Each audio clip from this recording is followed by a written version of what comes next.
저는 포항공과대학교 생명과학과 유지연이라고 합니다.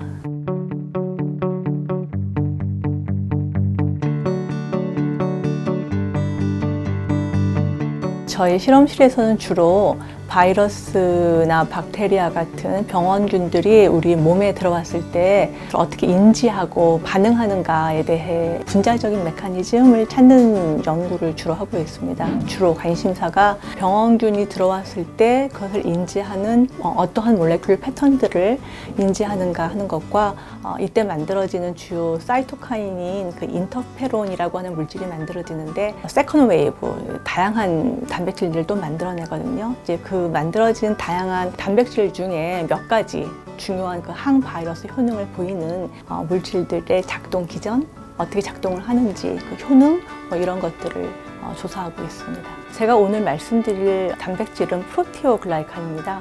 프로테오글라이칸은 코어 단백질에 당이 붙어있는 형태가 되겠고, 여기 붙어있는 당의 종류는 헤파란 설페이트나 혹은 콘드리온 설페이트 등이 알려져 있습니다. 보통 세포막에 붙어있거나 혹은 시크릿된 형태로 존재하는 것으로 보고되고 있고요. 프로테오글라이칸의 기능 중에 알려져 있는 대표적인 것 중에 하나가 바이러스의 감염을 조절한다는 것입니다. 혹은 바이러스 감염의 리셉터로서 작동한다는 것이죠.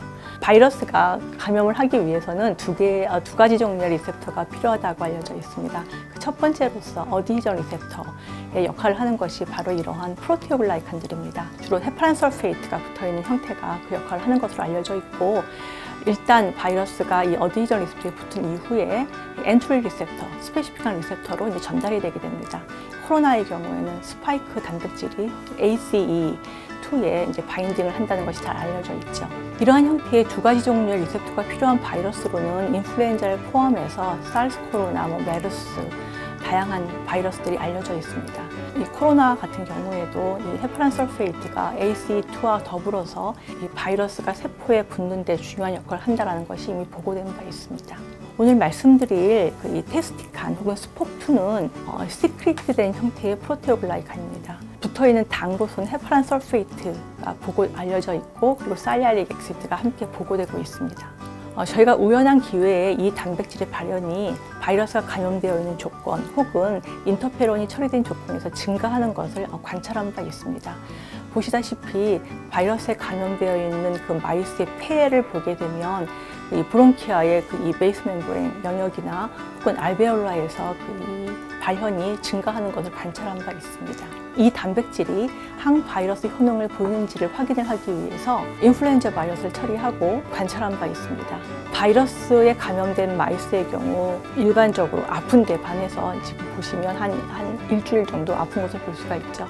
스폭2를 함께 처리한 경우에는 거의 감염의 증상이 보이지 않은 것을 볼 수 있었습니다. 실질적으로 이런 감염이 이루어졌는지를 보기 위해서 이 렁을 관찰하였는데, 왼쪽에 보시다시피 정상적인 마우스의 경우에는 바이러스가 감염되었을 경우 염증이 많이 관찰되는 것을 볼 수 있지만, 스폭2가 같이 처리된 경우에는 깨끗한 것을 볼 수가 있었습니다. 실제 바이러스가 세포 안에 들어가는 것을 막는지를 보기 위해서 바이러스에 그 DIL이라고 하는 물질을 코팅을 한 이후에 처리해 주었을 때 일반적으로 바이러스는 세포 안으로 바로 들어가는 것을 볼 수 있지만, 아래쪽에 보시는 바와 같이 스폭2와 함께 처리되었을 경우에는 거의 들어가지 않는 것을 볼 수 있었고, 실질적으로 RNA 레벨에서도 거의 관찰되지 않았습니다.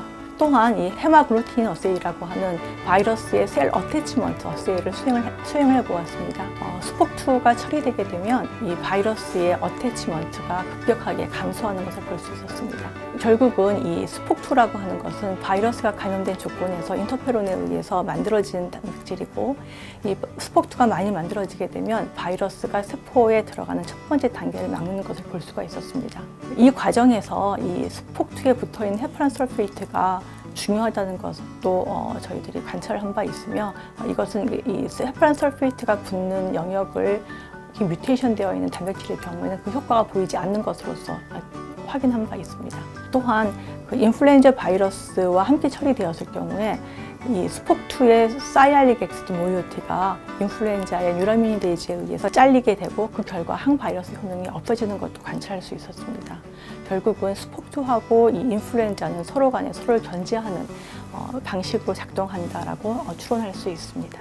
그래서 제 생각에는 이 물질 같은 경우에는 바이러스가 감염되는 것을 미연에 막기 위한 방지 프리벤션의 효과를 보이는 것으로 지금 생각을 하고 있습니다. 저희는 이제 인플루엔자를 주로 실험을 했지만 인플루엔자 이외에 어떠한 바이러스가 이러한 효과를 보일 수 있을 것인가를 테스트해 보는 것이 중요할 거라고 생각을 하고 있습니다. 코로나 같은 경우에도 당연히 그 첫 번째 해당 바이러스가 될 것이라고 생각을 하고 있고요. 두 번째는 코어 단백질에 헤파란 설페이트가 붙어 있는 형태인데 상당히 큽니다. 실제 이런 큰 단백질이 직접적으로 활용이 될 수 있을지 아니면 일반적으로는 아마도 가장 작은 모이어티가 무엇일 것인지를 갖다가 찾는 작업이 필요할 것이라고 생각을 하고 이제 그런 형태의 연구가 향후 진행되어야 되지 않을까라고 생각을 하고 있습니다.